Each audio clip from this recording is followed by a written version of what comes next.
everybody. Welcome back to the Who Cares Anyway podcast. We are live and it is Friday night. We got a stacked show, we got a stacked panel, and it's going to be just a fun, great time. We can't wait for you all to come join the fun, come join the madhouse with us.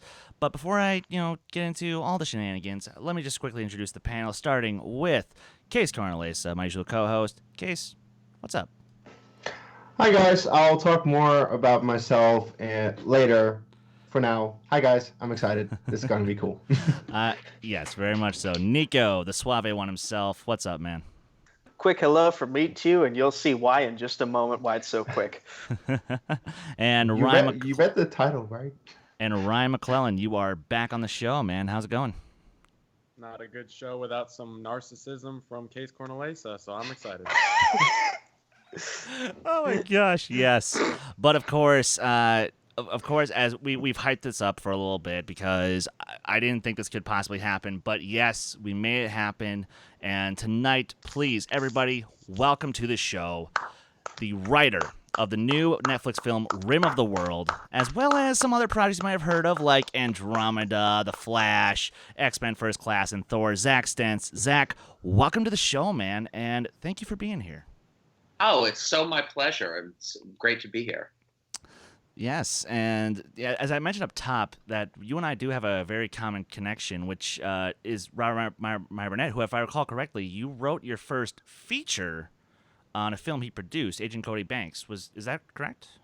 Rob indeed was a producer on Agent Cody Banks, which had the most bizarre list of producers in cinema history. Other producers on Agent Cody Banks include Jason Alexander and Madonna. Wow! Wow! What? Go look at the poster.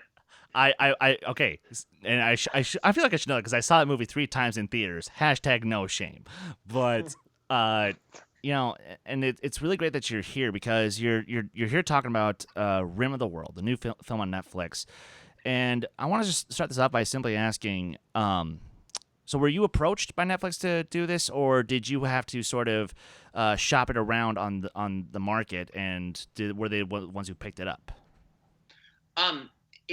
Rim of the World was actually an original script that I had the idea for. I mean, I had been kicking around for years the idea of doing an Amblin-style kids adventure movie, only brought into the present day instead of doing it as an 80s period piece. And then in early 2016, I kind of came up with the idea of kids at summer camp with an alien invasion, and sat down and wrote the script and was pretty happy about it. And my agents and my manager were sending it out to people, and there was some interest from a number of different places. And then I did that very 2016, 2017, where we are now in the film industry choice of, do you go with the studio route or do you go the Netflix route? And I ended up choosing to go the Netflix route mainly because I knew the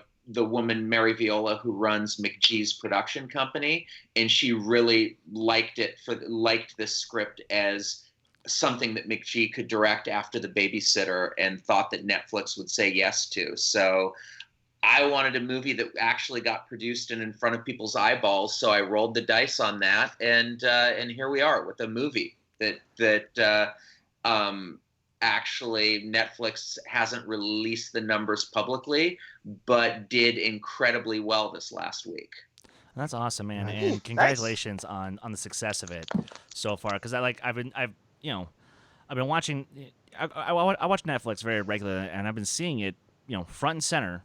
Each time I've been clicking on it the last week. So that just clearly indicated that this thing has caught on, and that's very impressive. So when you're making it, talk to me for a little bit about the process of the collaboration with McGee. Was it more collaborative, or was it more so him taking the reins from your baby? When you do a feature film, it's very different from TV. TV is a writer-driven medium. When you're doing a movie, for better or for worse, it's a director-driven medium. Even if you are the person who came up with the script and did it soup to nuts, once a director comes on, in all likelihood, you are making the director's film. McG had a vision for this film, and it had a lot of similarities with my vision, but it was also McG doing his own thing. He and a very talented young writer he works with named Jimmy Warden actually did their own pass on the script. They had an American Vandal writer named Dan Lagana do a pass on the script that was mainly just a dialogue thing. And then but the flip side of that was McG was also incredibly collaborative and incredibly generous about wanting the person who originated the movie to be part of the process. So he had me on set every day, and I was doing rewrites and talking to him about intent of different scenes, and was part of the process all the way through, even through editing and post-production. So it was a collaboration, and once he was on board, it was a collaboration where McG was very much in the driver's seat. But I felt like, certainly more than any other feature I've been associated with, a bigger percentage of my vision got to the screen than has ever happened before. Well, that's awesome. And so for everybody who maybe doesn't have Netflix or just hasn't gotten around to it yet, what would you say is the log line to really hook people into why they should really go check this movie out? The elevator pitch version is, that stupid high concept Hollywood thing is, it's Goonies meets Independence Day. Or if you're a more sensitive person, it is Stand By Me with Aliens. It is four kids. That's interesting. Four kids.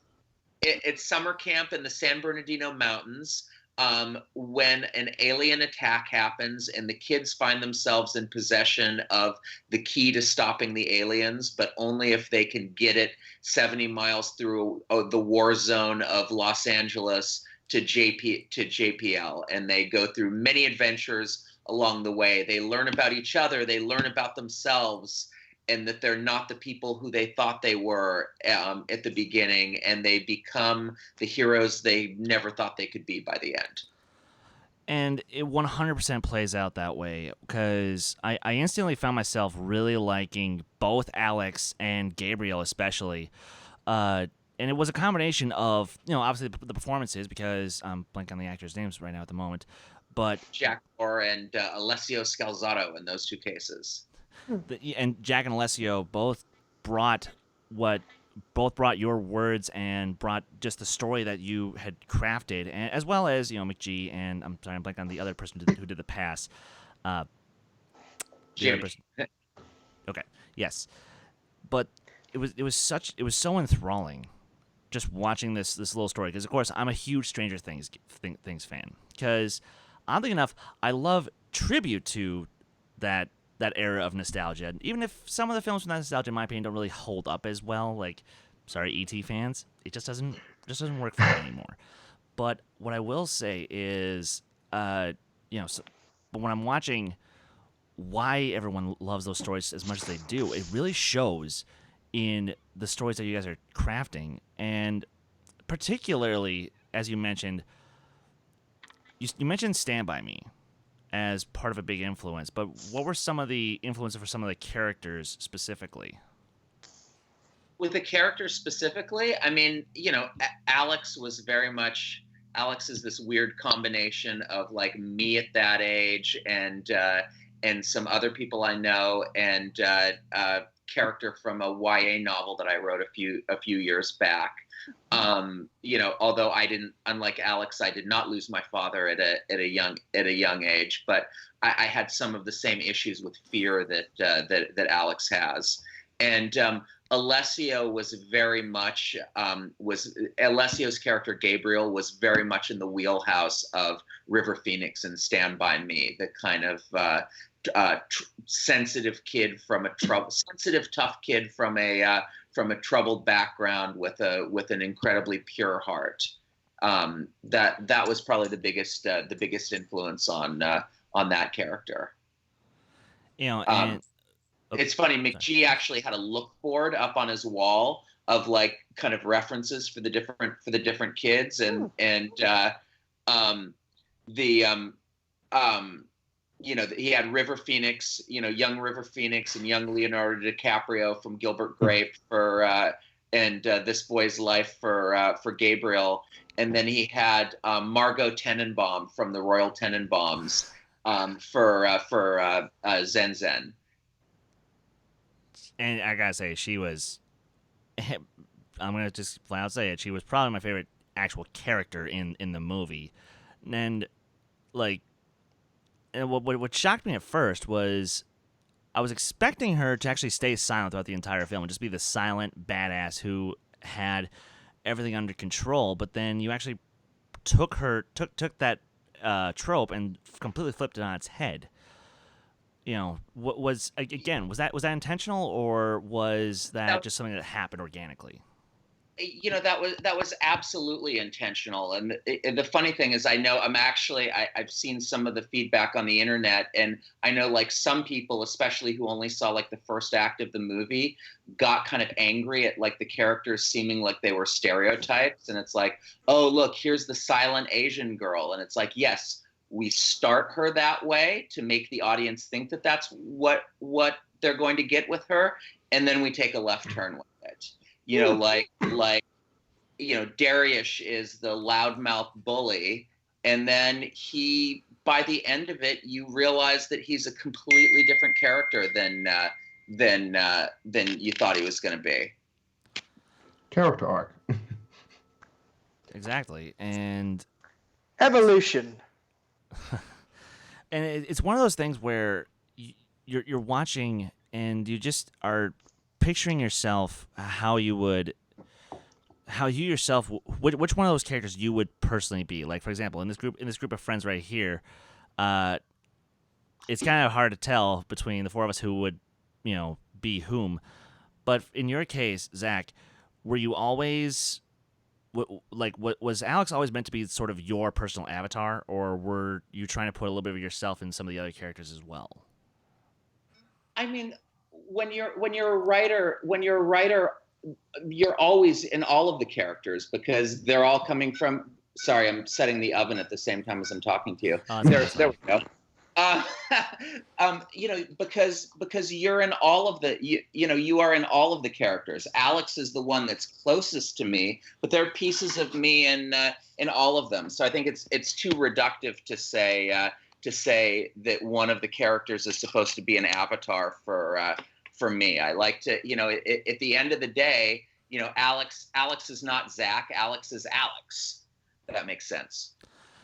No, it actually makes a lot of sense. I myself am a amateur writer at best, but my main character is very much an avatar with a lot of my personality, but I also had to create a lot of things to just sort of create that separation between writer and character. And obviously, like that showed where I'm not watching an actor play any of these kids. I'm just watching these characters. And you know what? And if I may ask for just a little bit of advice, real quick. Of course. How do you come across? How do you make that happen with ease, as far as making sure that your characters don't come across as just cutouts, essentially, like adding personality? You have to let the characters surprise you. You have to you start putting yourself in the place of this other character and thinking the way that they think and imagining what their voice sounds like, and then let them tell you about themselves. I know this sounds kind of weird and airy-fairy, but when you live with the characters for a while, they really do start talking to you and start telling you things about themselves that maybe you didn't think that they were going to be. If your character is just there to advance the plot and just there to serve a plot function, then they are a cutout. They're not a real character. Like I'll give an example, like Darius, for example. Like he evolved over the course of it, both when we cast Benji and just from thinking about him. Originally he was much more of the, he started as the bully, the rich kid bully, the way that he does, but it was much more his issue was that he had a withholding dad, who never kind of showed love or affection. And it was from thinking about him and talking to McG, honestly, that we kind of came up with the idea of, what if this is a rich kid who is fronting to everyone because the deep, dark secret that he's hiding is that it's all about to be taken away. And that really, I think if people would watch the movie all the way through and get to that revelation, which comes, spoiler, about 2/3 of the way through, you then kind of rewind and see all of his interactions earlier in an entirely different light, because you realize that there's this secret behind them. And it also comes through in a lot of the dialogue that you would put down, because first thing you guys will notice, for those who still have yet to watch it, you'll hear that there are a lot of really interesting references to a lot of different crazy things. And I know that I tweeted this out last night because I swear I missed this on my first watch. But like for example, Darius brings up Lithuanian milkshakes, and I'm like, what? Is that a real thing? And then I'm like, oh, yeah. It's one of those, like, I didn't come up with that line. I think that Fair was enough. McGee, Jimmy, but it was one of those lines that was like, let's suggest something really filthy, but that doesn't actually have a meaning, but like your mind will come up with something horrifying for it. And that was, like I will give McGee and Jimmy full credit. They really, like they kind of, I'm kind of a prude, frankly, and I don't think I could have gone to some of the kind of edgier places that they ended up taking the script. And then we got all these great comic actors, especially as Benji and the camp counselors, and they went even further. There are cuts of this movie that are like a hard R for language alone. They got dialed back in editing to, I'd say, more of a cheerfully vulgar PG-13.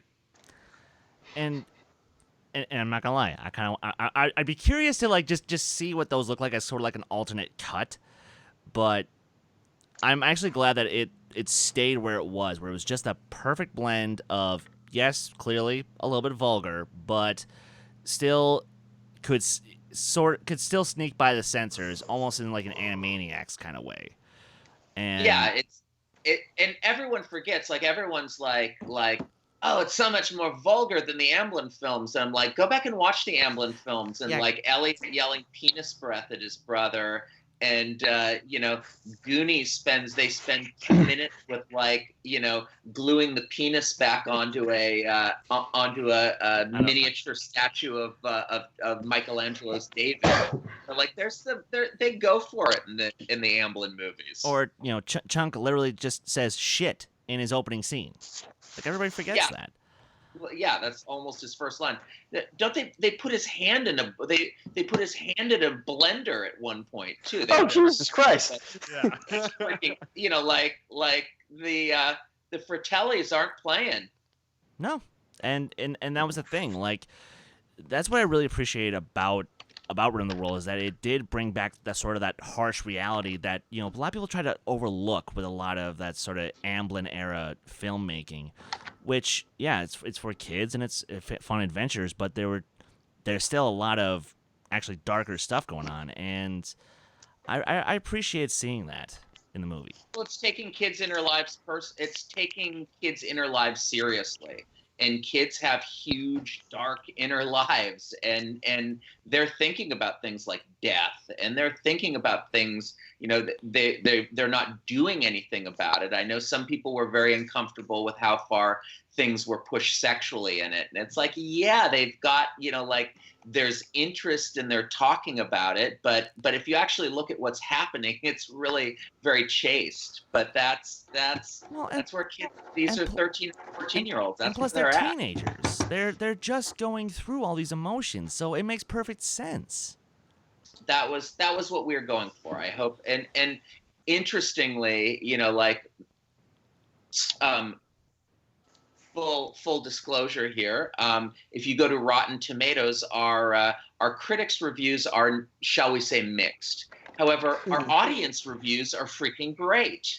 It is interesting that there's a real bifurcation between kind of who's getting it and who isn't. But by and large, audiences are getting it, and I'm seeing, like, kids and teenagers are making memes already and shipping and writing fan fiction, and it's like, yeah, okay, good Lord, we found shipping. the audience. The audience we were going for, we were doing this for, got what we were after. And I'll admit, I'm just as guilty when it comes to the shipping thing, just because, like, that's my thing. When I see something I like and I see two characters who I think, could have a relationship together in the future, whatever their age is, hey, why not? See what happens. And I love, by the way, very late in the game, we added those still photos over the end credits. Because, like, we always wanted a coda. We weren't sure what it was going to be.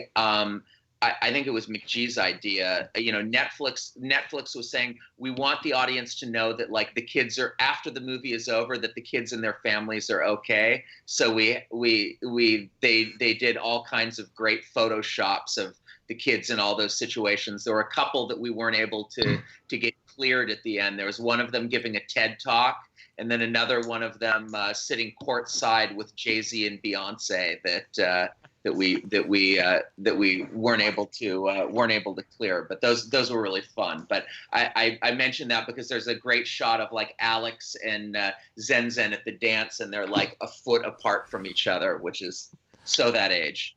It is very much that age. And it's that relatability that I think, guys, I can't, seriously, like, I know it seems like I'm kissing his ass, but I'm not. Like, I genuinely enjoyed this flick. So if you have a Netflix account, please go check it out.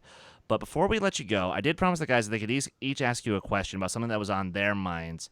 And I want to take advantage of, like, the last 10 minutes we got to make that happen. So, Nico, I'll actually throw it to you first if you'd like. Okay, so one of your credits is you were a writer. I don't know if you still are, but you have written for The Flash on the CW. And at the end of season 1, they teased that, Flash is eventually going to disappear when they get to the big Crisis on Infinite Earths event. That Crisis event is happening towards the end of this year, start of next year. And, first off, I want to know if, like, did you work on any of that at all? And is there anything inside info you can give us on the Crisis event? I can't give you any story details. I do know that, like, even though he's largely stepped back from his supervisory roles, I do know Mark Guggenheim is coming back to help with the Crisis episodes, and that you know how every fall they do the big crossover with all of the CW DC shows, and clearly they are building towards that. And I might, if I'm not too busy, I might go to Greg and Mark and ask if I can be a part of that, because what is more epic than Crisis on Infinite Earths? I feel like you should have a role in it, because it's basically like that Arrowverse's Endgame. Like, they've been setting this up for the longest time. Like, it's going to be the conclusion of Arrow. This is where Flash might finally disappear. Supergirl, the Legends, and Batwoman are all going to have a role in it. So I'd be excited to see what you could bring to the table for it, because I'm just excited.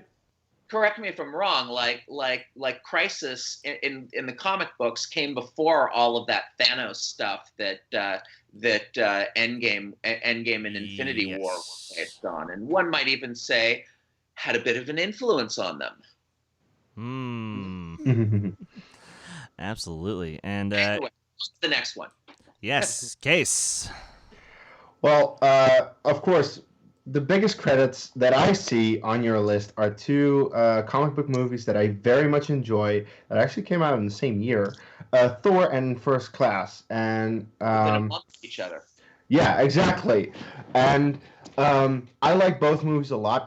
X-Men First Class is actually one of my favorite comic book movies. And it's a little crazy that you needed to reboot X-Men after it was essentially dead after Wolverine. I mean, Mm-hmm.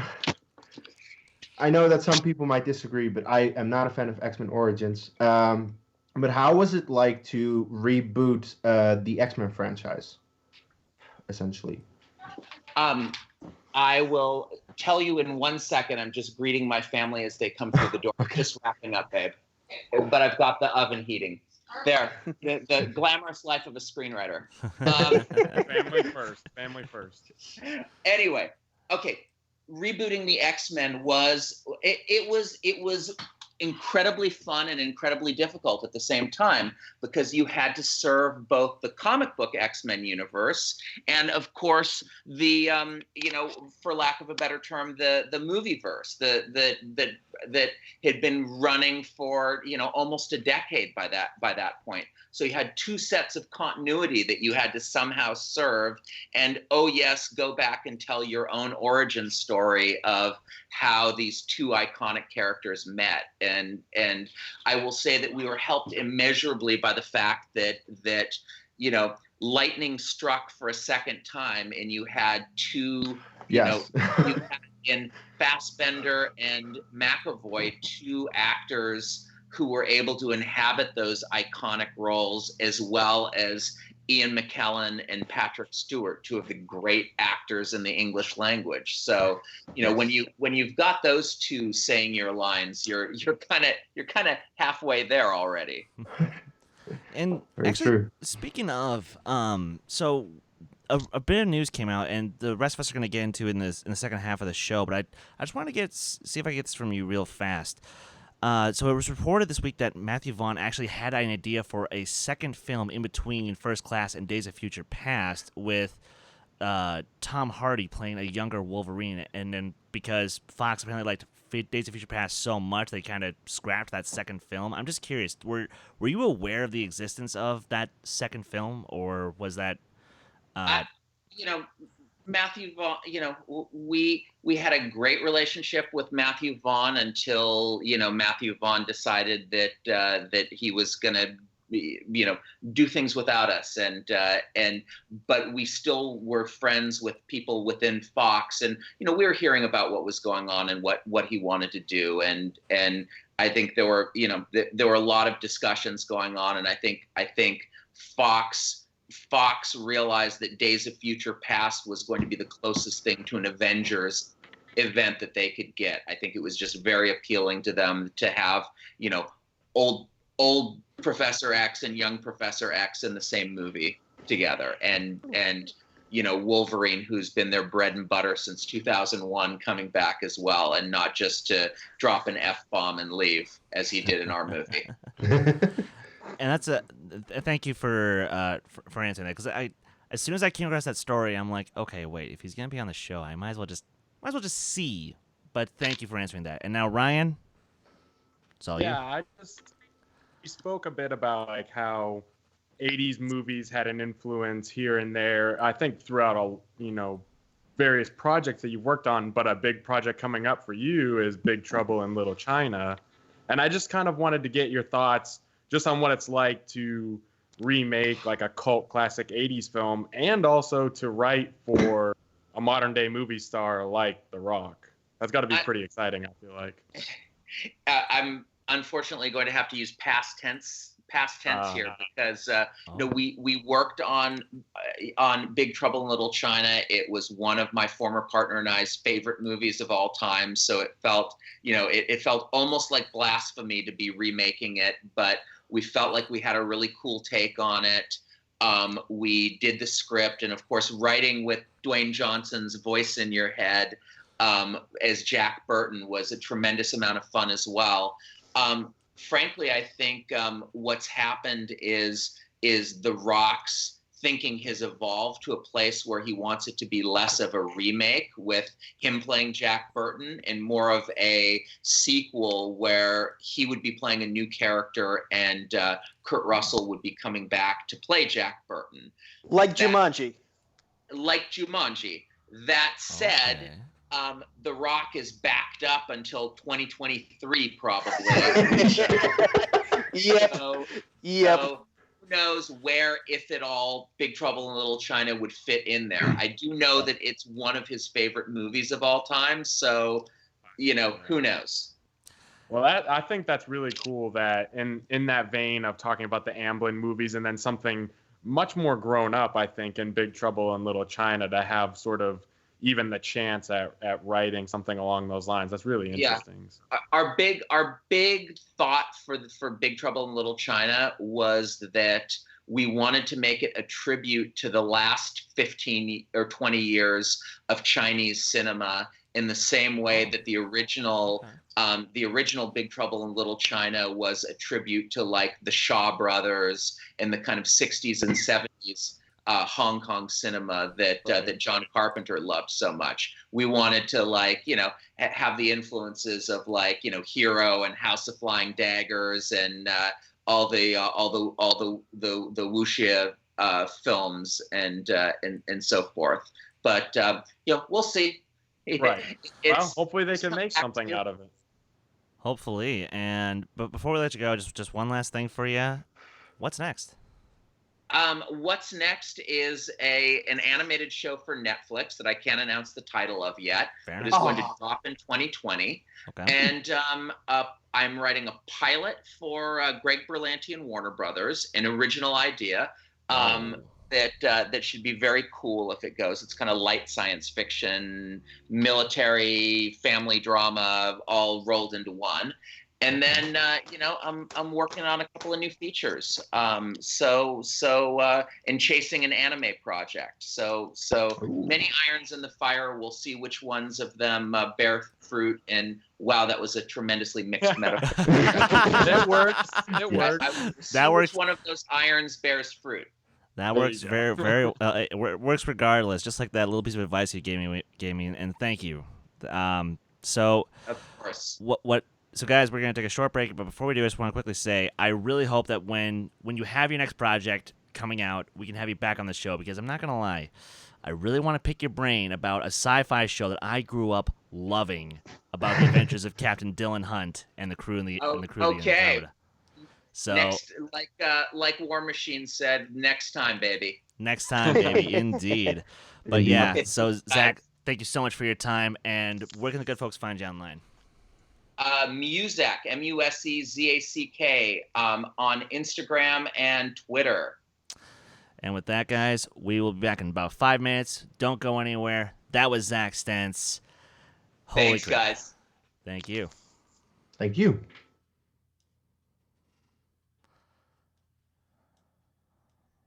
Once again, this entire season it's a trend.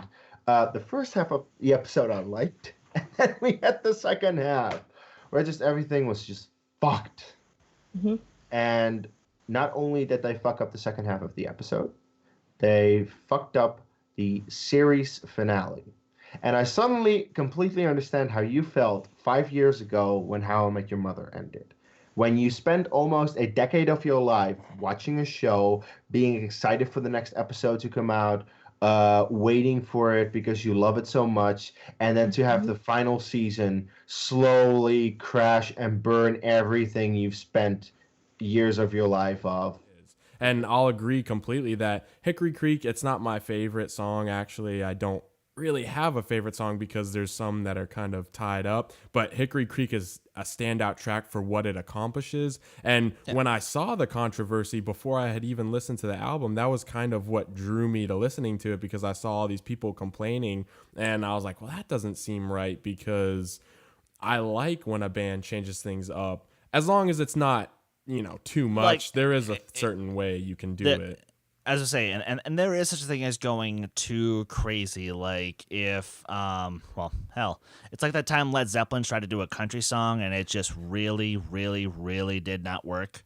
Yeah, I would say House of the Holy has some issues there, but I will preface a lot of what I want to say about the story and everything with I'm not really into hyper-violence. That's part of the reason why I don't like horror movies, especially like the really violent ones, obviously.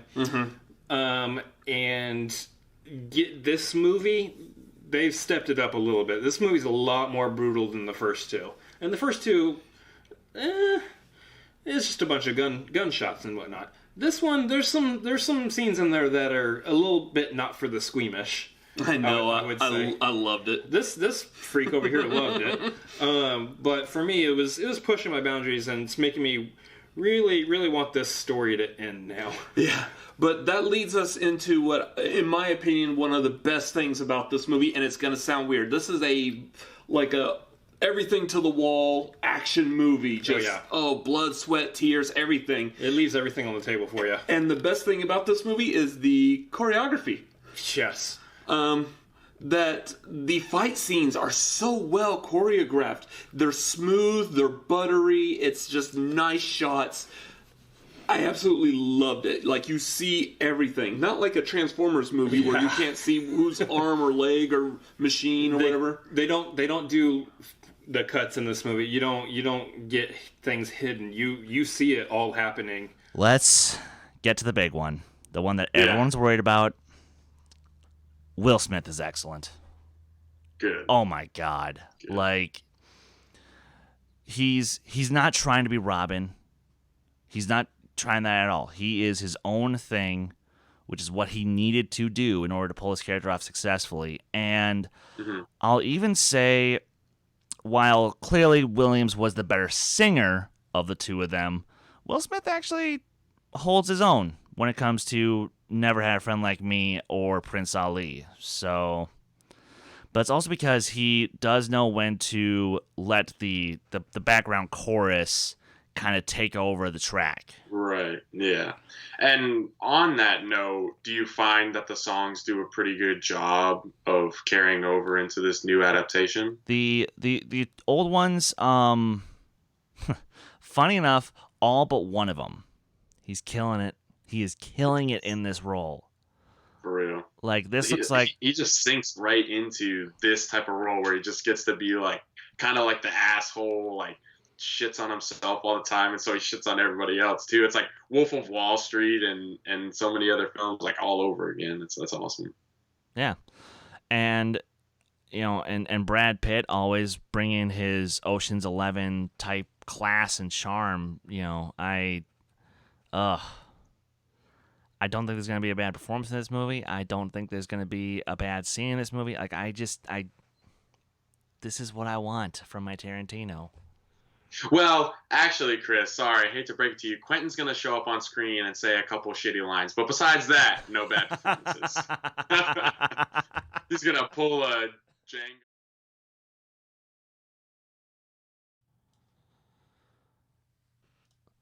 And welcome back to the second half of the Who Cares Anyway podcast. So, yeah, guys, basically for the plan for the rest of the night, now that we've just had the most, you know, one of the biggest moments on the channel's history, we are going to simply relax, talk about some movie news, and if you guys have questions you just want to ask in the chat, bam, fire away, and we will answer them to the best of our abilities.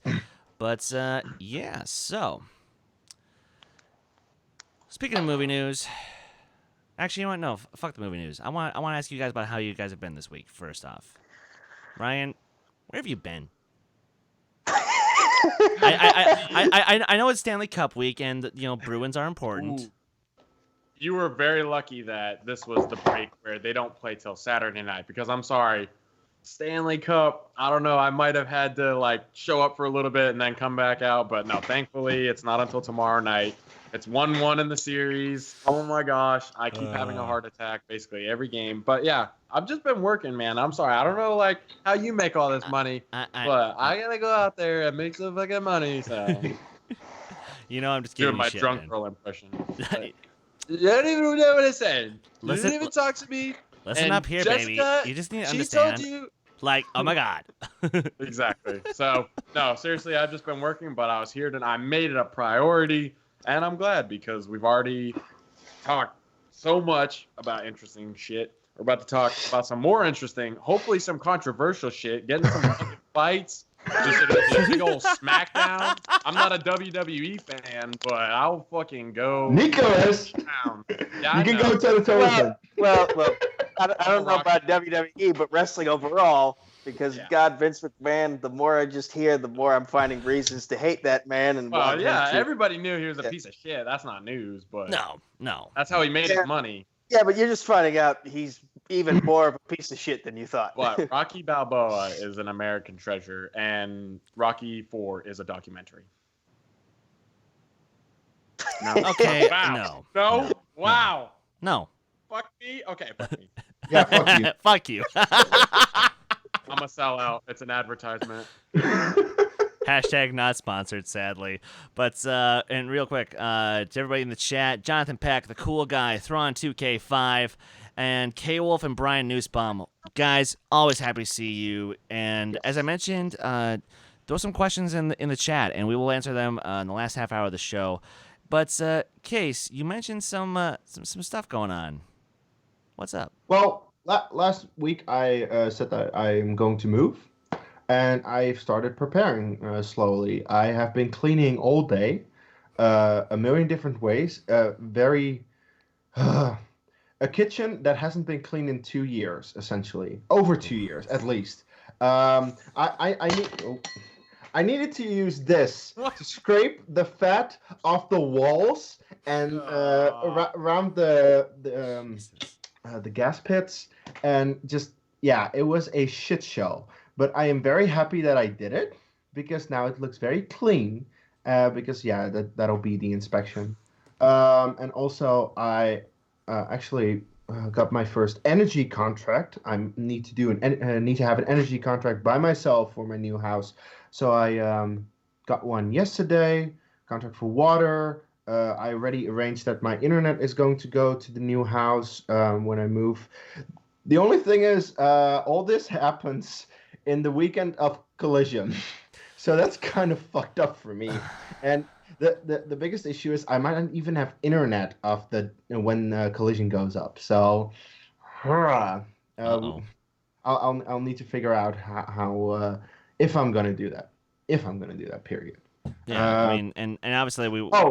I do want to say, to do something other than American sports, because I know you guys do your American sports, but tomorrow evening is the Champions League final between Liverpool and Tottenham, and I fucking hope Liverpool wins, because for fuck's sake, they're in it again. I hope the Wibbly Wobblers go up against the Schmibby Schmammers and kick the thing through the post, and then we all go have tea. Hey, to be fair, you know, if we're in that part of England, you know, there's gonna be a lot of scotch and a lot of good English beer going around. So English beer. What in the crap? There's by the way- it's better than like Keystone Light, motherfucker. I don't care where you're from. True. And I am not a beer snob, so I don't even know why I'm pretending. As long as it's not Yingling, I will drink that shit. Oh boy. I'm a beer Nico's snob, but that's here. because I'm Dutch. Nico, everybody. Round of Yes. applause for Nico. Just what a guy. I'm being dead serious. Thanks Oh! for joining in. At least I was like... about to say. Says the guy who called me a dick earlier today. Look, I thought you were being mean. I wasn't serious anyway. I know. But yeah, no. Nico, like, fill us in, man. How has your week been? I'm a hard cider guy, first of all, and so because of Case's moving arrangements, that people should know by now, that left an opening for me to fill in some of the stuff Multiplex is doing over the summer in terms of tournaments, including as your partner, Chris, in Teams Action. And so just to prepare for all these tournaments, I've been watching at least one Phantom Fight related movie every day. Oh, yes. Sometimes two movies, and I've just been putting in the work because, listen, I know I like being the wrestling guy. I like being the wrestling guy, but it just feels like no matter what, I'm not going to get any respect from the hardcore movie guys unless I start beating the hardcore movie guys. So, and that's my mission. I want to put everyone on notice this summer that I can take one of those titles, if not both of them, from the Fellowship in multiplex, and I am determined, hungry, any other synonym for those terms to describe it. I want to win gold, and Chris, I know you want to get to the Schmodown. I want to get to the Schmodown too, and I want to be your partner in there. So I am just in competition mode. I am motivated. But aside from that, this was a very interesting week in that basically the professional wrestling landscape was changed big time by 3 letters. AEW. Double or Nothing was this past Sunday. Shots were fired at Vince McMahon and at the way the main roster of WWE has been doing things. And then Jon Moxley, formerly Dean Ambrose, he goes on Chris Jericho's podcast and lays it even thicker on Vince McMahon, just confirming all the rumors that nobody really has any creative control over what they want to do on TV, over how they want to tell stories. It's just Vince McMahon telling writers, yes, no, do this, do that, regardless of whether or not it makes sense. And it's just sapping everyone's soul and ruining their love for the business. And AEW has reignited a lot of love for the wrestling business in fans and wrestlers alike. Okay. And so now, granted, as someone who's not a wrestling fan, I just want to ask you, like, do you really feel like we're slowly coming to the quote-unquote end of McMahon? Hard to say. It's very hard to say because Vince McMahon, this is the guy who is bringing back the XFL after trying anyway, whether or not, but in his mind, he feels he can make it work. And in his mind, he feels that the stuff he's putting out on TV, and granted, there have been some good spots, Seth Rollins, Becky Lynch, and of course, my boy Kofi Kingston, who I hyped up heavily in the build-up to WrestleMania. Good Lord, did you? Yes. But the running joke is that Vince McMahon is going to die in the chair. He's going to die before he gives up his spot at the top of the company. Honestly, probably will. So basically, Vince McMahon is the Mad King, and we're just waiting for Jamie Lannister to come up and run his sword through him. Or that's too soon for spoilers. That's right. I was about to spoil the. Yeah, let's not spoil season. But Chris, you need to shush about Game of Thrones because you don't even watch the show anymore. Don't even lie. Get caught up. but in which case, I guess Jamie Lannister is Triple H, and because Triple H has shown that he can run the developmental brand, he can run NXT, and he runs it very well. And so there's a clamoring for him to take over his father-in-law's responsibilities. It's just a matter of Vince is a stubborn old prick, and I don't think he's going to give up his duties because he just likes having control. This is a man who is documented for not liking sneezing because it's the one time his body won't let him be in control. He doesn't sleep. He just works out and tells people, this is good, this is bad, do it my way or the highway. And, the AEW, run by Cody Rhodes and the Young Bucks, those are guys who are our age, sort of. These are guys who understand that the climate has changed. And yet they do have a couple veterans helping them out in terms of the ongoings of the show. And they're going to need those older perspectives when the TV deal officially goes into effect with TNT in October. But these are guys who they're on the same age as the fans. They understand that the fans want a certain thing, that times are changing, and they're trying to provide everything that any fan of any generation could want, and so far they've shown that they can succeed at that. Fair enough. Okay. Can I just say, since the show is already off the rails, my favorite WWE thing is the supercut of Macho Man Randy Savage trying to breathe, or he's just like, ouch. Ouch. It's hilarious. All right. On that note, let's finally break into the news. Starting with something I just don't know how to feel about. I'll probably wind up hating it, but I don't know how to feel about it. And that is, so the next Disney live-action remake is apparently been announced, and we already are starting to look at directors. And where else do we go but to the very first fully animated feature film of all time, Snow White and the Seven Dwarfs. Now, I wouldn't hate this on principle if it wasn't for the fact that, we've already had, 7, 8 Disney live-action remakes in the past decade. But I don't think Disney remade them, though. Yeah. Talking about For Snow. Yeah. Yeah, they weren't. Yeah, no. True. They're not. But then also... Snow White and the Huntsman was haven't seen. a different studio. Yeah. Yeah, and Mirror, Mirror, and all this. But that's not to say that we haven't seen incarnations of the same character in live action repeated frequently. The point is still valid. Yeah. And the other thing that's got me just scared is because of who they have attached to it, and that is Mark Webb is our first person we're talking to. And, okay, he made a great film from 2008 called 500 Days of Summer. Hasn't done much good since then. My 2 shitty Spider-Man movies. Yeah. I'm not a fan of the director. I don't care about Snow White, really. I don't really like the original one. I think it's dated as all hell. I can't really watch it these days. And sure, it was a big thing when it came out back in 1937, but if you look at it in 2019, I'm like, it's fine, whatever. I get the appeal, but it's dated. But as you say, yeah, Snow White has been rebooted a lot. Not by Disney, but still a lot. And we've seen a shit ton of different versions. One played by goddamn Kristen Stewart, out of all people. Which, by the way, that movie's okay. The sequel's garbage, but that movie itself is okay. I don't care. I really don't care. When will Disney finally learn not to reboot their animated, their classics, the ones we all love, and start remaking movies that actually need to be remade because they weren't as popular back then, or there's room for improvement, like a Black Cauldron, what you keep saying. So yeah, I don't get it still. Ryan? Well, they are doing the Pride End Chronicles, so that is Black Cauldron.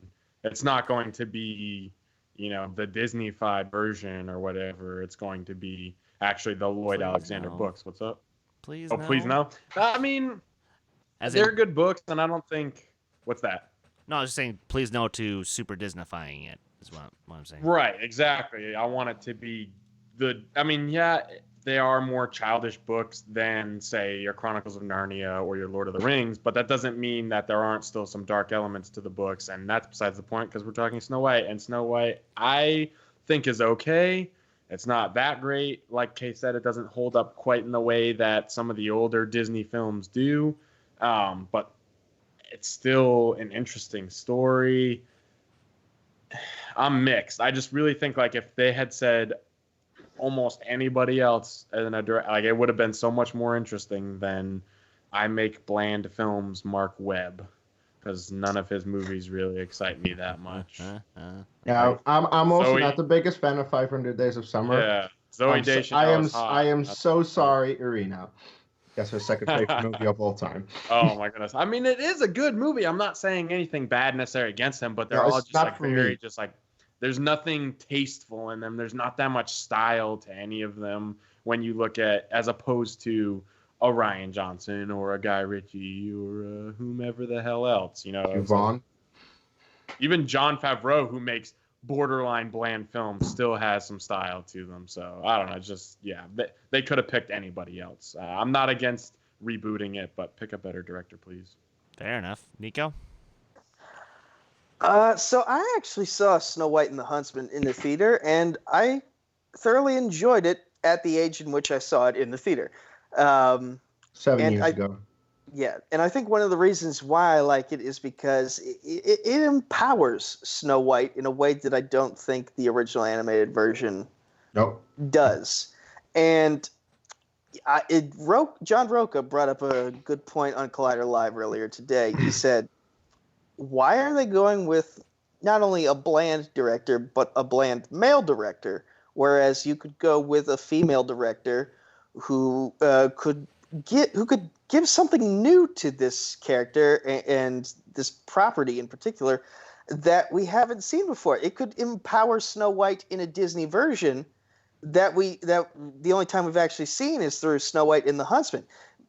Why do people like Frozen and Tangled? It's because Elsa and Rapunzel are empowering characters. Anna is an empowering character, and we like princesses who can also be badass. So why go with Mark Webb, who will probably just do the thing verbatim for verbatim? Let's go with a new direction. And I'm a little upset now that we are apparently not going that route. Now, granted, I think they're just in talks with him so far. It's not a confirmation. So there's still time to maybe social media, much like they did with Sonic, but in a more positive way. Maybe social media will be like, hey, can we try something different here? Even if you're going to do a remake, do it with a twist and bring a director who can empower this character in a way that will make the twist worth it. It's a fair point. I'll just say that growing up, I adored the animation in Snow White and the Seven Dwarfs. I never really necessarily cared for that many of the songs, but, I like the characters, but it was that animation. And it's still, in my opinion, over 80 years later, it still looks incredible. When You know you what watch You know what the crazy thing is? We will experience the moment that movie turns 100 years old. Yeah. And you want to know something? It's still going to look great. Now, sure, is the story as dated as fuck? Yes. Do I think that part could get updated? Yes. And if you're going to do it, then please do that. Yeah. But why are we touching this? Like, Disney, this is the movie that created your empire. This would be like if George Lucas just suddenly decided, well, you know what I'm going to do is, I know I did the special editions, but now I'm going to completely remake A New Hope. Oh Lord. Oh, Lord. Wouldn't it be ironic if the movie that made the Disney Empire is also the movie that causes it to collapse if they don't try something different? It won't. Disney is too powerful. But I'm not going to lie. That would be hilarious. Why would that be funny? Irony. Because of the irony of it. Yeah. And speaking of things that are actually kind of funny, and James McAvoy, speaking of Disney and Fox, and going back to X-Men First Class, because now we have Dark Phoenix coming out this year, he kind of threw Fox under the bus this week by just saying that the ending of Dark Phoenix had to get completely reshot from an ending that took place in space to now take place on a train because of another certain Marvel movie that came out this year, hint, hint, Captain Marvel, without actually saying it. But I do have to say, sir, your balls are more tough than Colossus's. Well done. Which also means we're also going to get just the worst ending, and this franchise now has to just die on a whimper of a note. I'm so sad. You don't know that. You think it, but you don't know it. Unless you've seen it. I haven't seen it yet, but I have no faith. But in all actuality, though, this is why I say that, is because yes, I think he is very ballsy for saying it, and I'm sure Fox is pissed. But it makes sense because, they can't have something that is feeling too similar to a movie that came out a couple months before it, because people are going to be like, oh, I just saw this. And if anything, I may be in the minority here, but I was not a huge fan of Captain Marvel. Like the Ant-Man, the Wasp, and Captain Marvel, to me, some of these side adventures here have been a little weak for the MCU. So if they're seeing the similarities, who knows? Maybe them going back to the drawing board improves the film. I'm not saying it's going to be good. It could still be crappy, and maybe it was a small improvement over an even more crappy ending. But I think that, one, it's too soon to tell. Two, I never had high hopes for it anyway, so maybe that's the other reason that I am just like, okay, whatever happens, happens. Because, like, for me, Apocalypse was crap too. So really all I care about is First Class and Days of Future Past.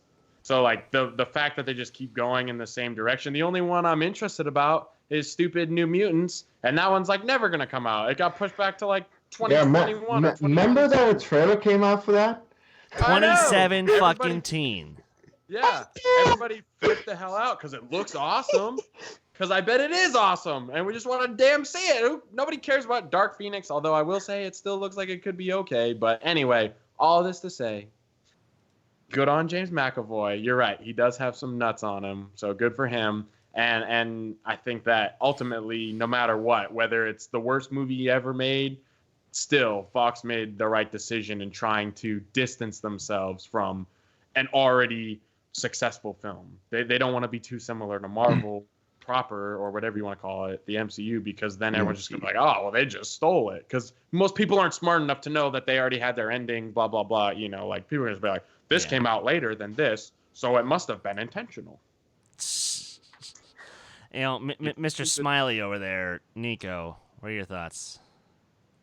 I smile because of a different reason. Yeah. We're talking about the sequel that never got released, correct? No, we're talking about Dark Phoenix and how it completely redid its ending because it didn't want to rip off Captain Marvel accidentally. Sorry, I got thrown off by the reason why I was smiling.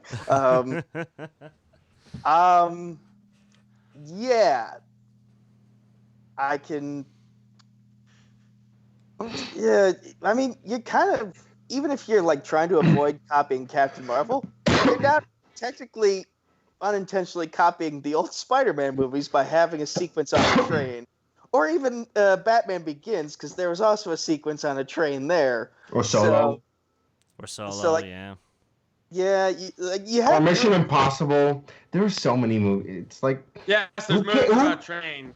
Like, who cares if you rip off?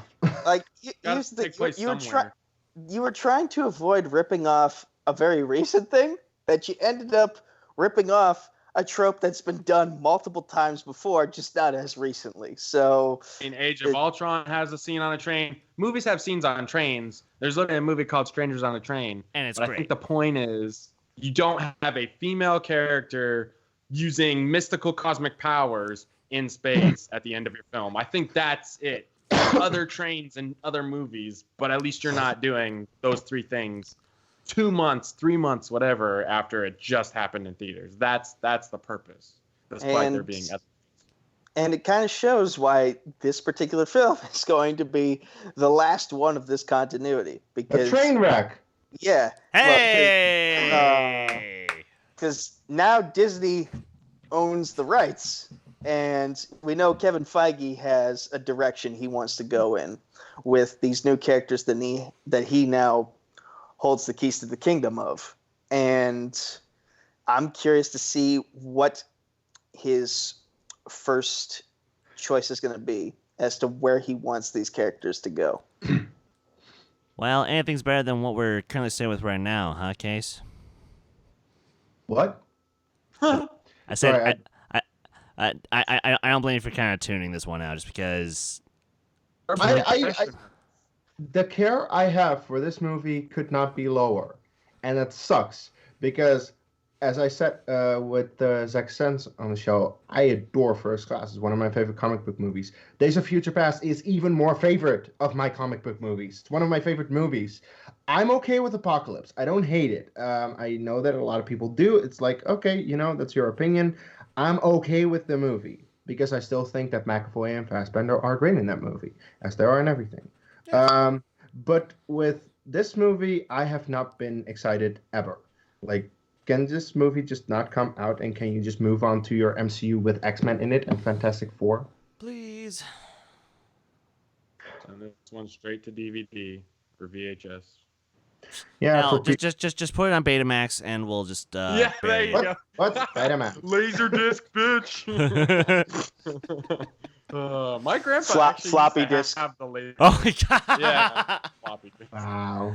Yes. My grandpa had Bridge on the River Kwai on Laserdisc, and it was like the two giant ass things. Yeah, and you had to like switch it out when you wanted to watch the next one or the second half of the movie. It was funny. That's amazing. Awesome. But yeah, no, I just like Kees, I'm done. Look, I'm gonna go watch this movie when it comes out next week. And you know what? It's probably not gonna wind up in my worst list of the year. I mean, it won't wind up anywhere near my top, but it'll wind, closer to the bottom half of the middle, and I'm fine with that. But it's just what the fuck. But it's also not as, potentially crummy as why Hemsworth, Thor himself, the almighty dude, or Thor George Lebowski. Kirk. Yes, Thor Thor Lebowski. Lebowski, yes. No, George Kirk. It's Star Trek we're talking about. It is Star Trek we're talking about. Why he just completely turned down being in the fourth film in the Kelvinverse. Because, A, bad script, and let's also face facts. He probably wasn't, he probably was like, hey, I'm Thor. Give me more money or I'm not going to do the movie. And now that both he and Pine are both out completely, what movie is there to have? There's no movie. There is no movie. Just reboot it again. Yeah. Or just go back to the original timeline because, again, Tarantino. I'm very cautiously curious about that because it's Tarantino. I mean, why wouldn't you be? It's something so different. At least you're not making. And the thing with that is like, speaking as someone who could not give a rat's ass about anything having to do with Star Trek, I do like those first two. Into Darkness is obviously less so, and then Beyond was something completely different and exciting. So I was like, all right, this is interesting to me, and those are the only three that I've ever seen. So why not do what we've been pissed that Star Wars hasn't been doing and just go in a completely different direction? In that Star Trek world, show us, because you guys know all this lore about it and you've watched so much about it. And it's a genuine interview essentially question. Aren't you guys wanting to see not an original timeline, but something that you've never seen before in the Star Trek universe? Not if it's Tarantino. Not if it's Tarantino. All right, but okay, fine. Take Tarantino out of it. Put Penis with Eyes as the director. I don't care, but I'm just saying something. So any guy ever. Here, awesome. actually, here, Kees. Let's say, or a vagina with eyes. Let's say Robert Meyer Burnett. There you go. But he's directing characters that have never existed before. Oh. Look, the thing is that I think they should be done with the original series timeline by now. We've had 6 original series movies. The original series itself, they again appeared in Next Generation. And then we had another 3 movies with rebooted characters. Let's go to a different timeline. Let's adapt maybe a different TV series that they did that, you could do something with, recast the characters, or do something new. Create a new timeline. That's the thing. If there's one thing that Star Trek can do, is to create a new timeline, because they've done time travel in different timelines so many times that I don't even know. Just make sure that you make it interesting. The reason that these last 3 Star Trek movies were well received, because they were interesting and they did something interesting with it, and they were well-made movies that people wanted to see. So just give us that. Fair enough. Nico? So I finally just finished all the Star Trek movies, and I'm going off of what you guys just said, because I know Tarantino kind of wanted to go back to the original timeline if he got the director's spot. But it's kind of hard. And Chris, you and I were shopping this around in a private conversation of what if we told the story of what is the original timeline like now that the Leonard Nimoy Spock is no longer in it? He got transferred back in time into a different timeline. But I just had a thought. We know we're getting the Star Trek Picard series on CBS All Access. So what if, to help promote that, what if we told the story of Jean-Luc Picard within the Kelvin timeline? Like, how have the events of Star Trek 09 changed the future that we know Picard to have lived in and his crew on the Enterprise?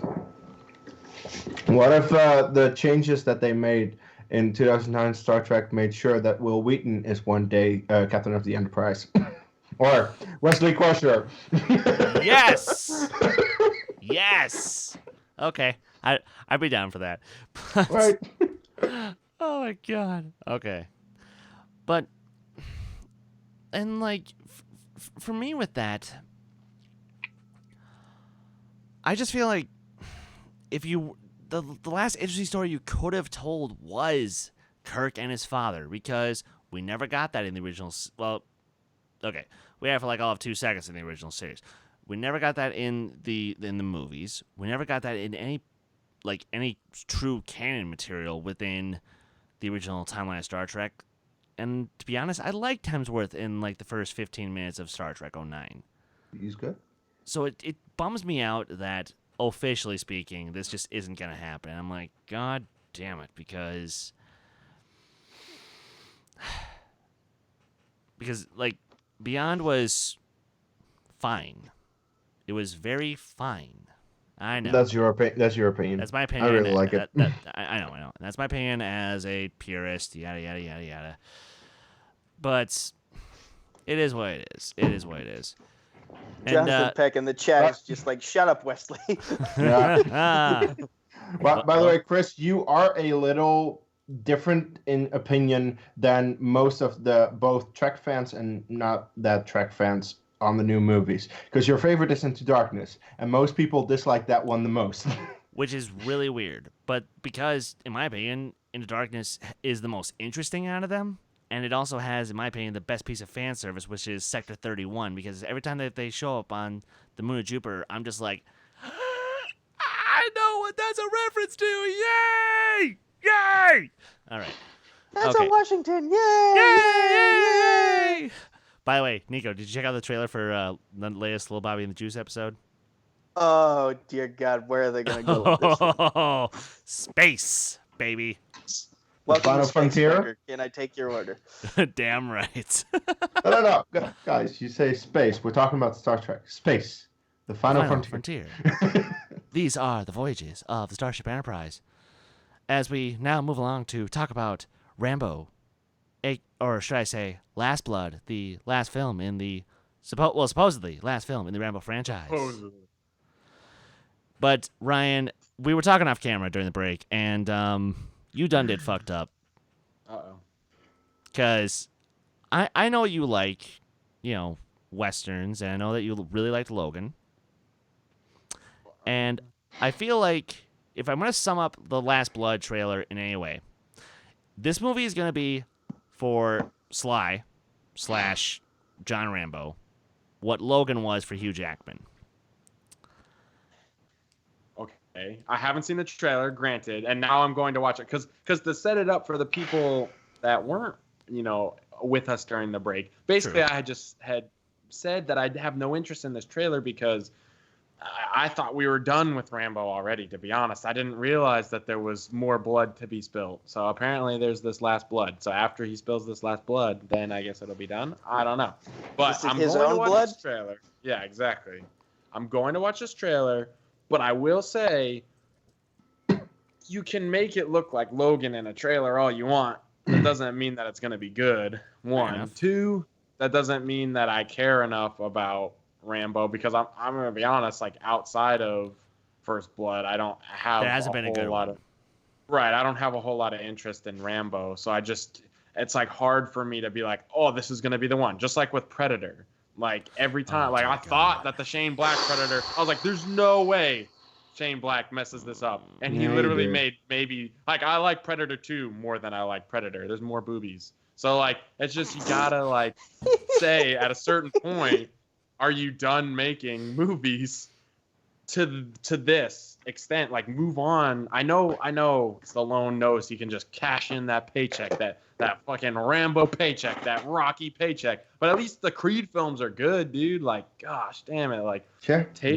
take a step back and look at, like, just because they were so concerned if they could, they didn't stop to ask if they should. And in my opinion, I don't think they should.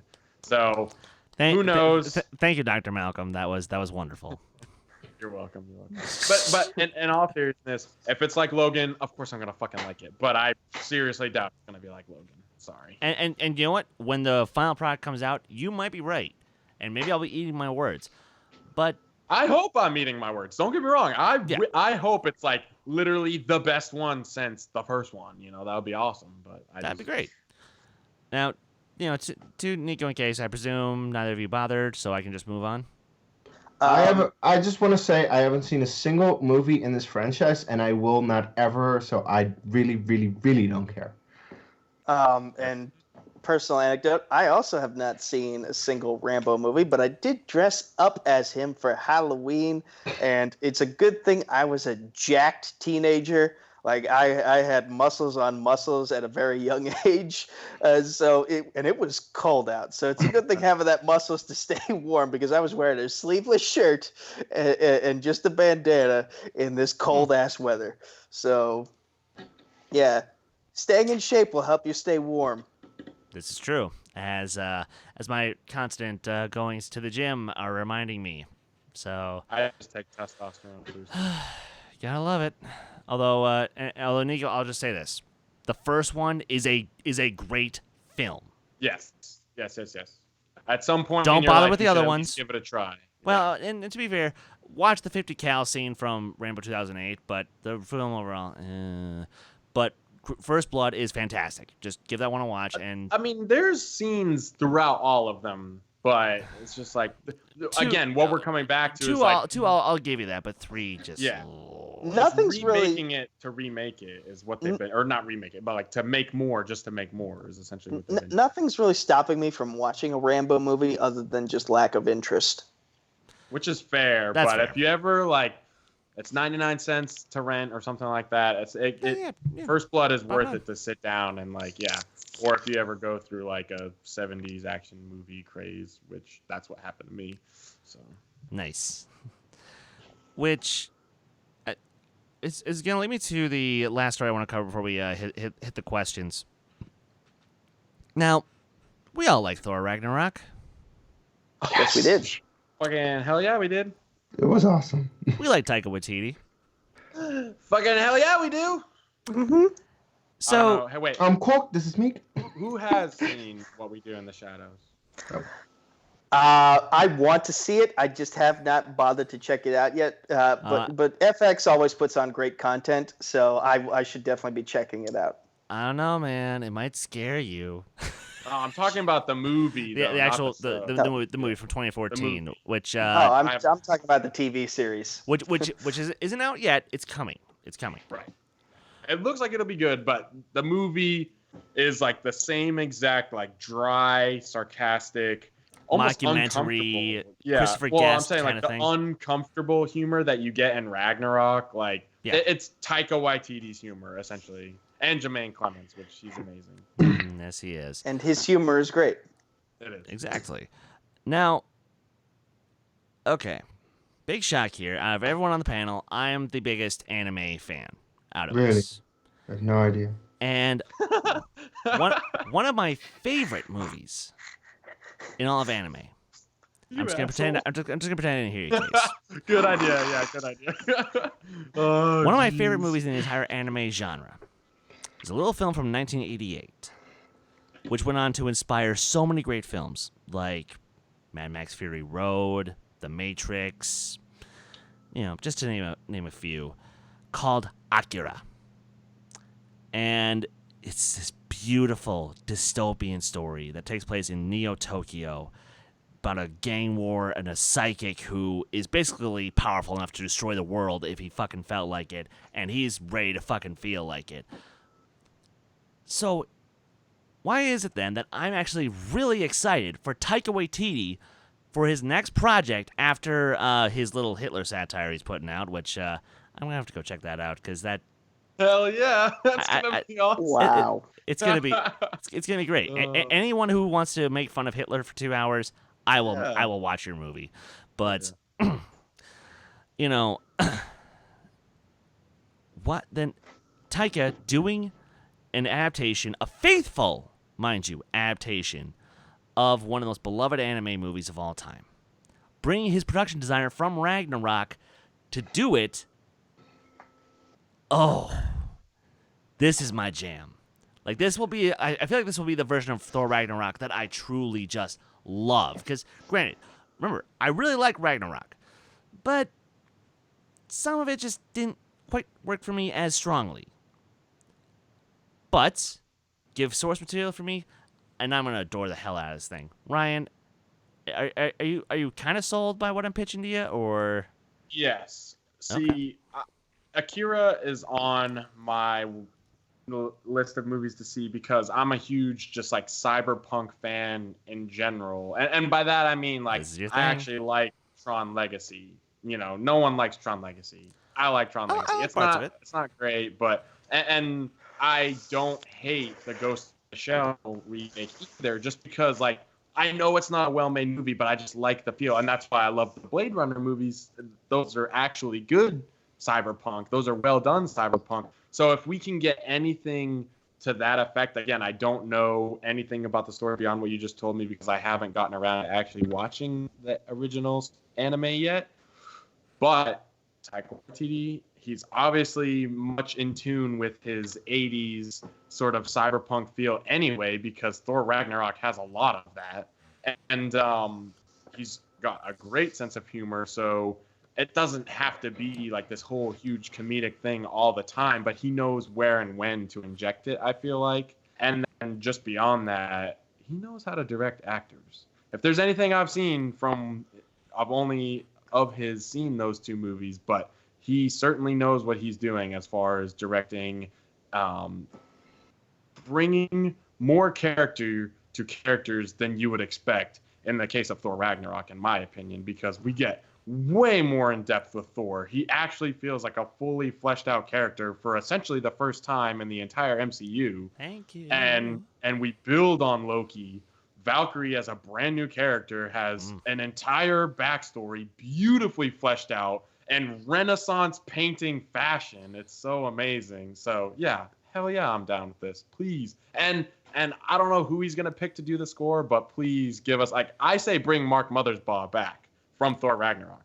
Like, keep that collab going because he knows what he's doing with those synths, man. Do it. I actually think I'd say Ramin Nanjiani.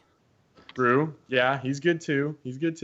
Or Junkie XL to maybe tie in with that Fury Road connection. Awesome. Yeah, Kees, that would be cool. I know you love Ragnarok. But this movie doesn't really sound like your cup of tea, I presume. No, not at all. Actually, I am a little sorry about that because I just don't give two craps about anime, and I know that everyone keeps telling me that there are Blade Runner though. Both Blade Runner films.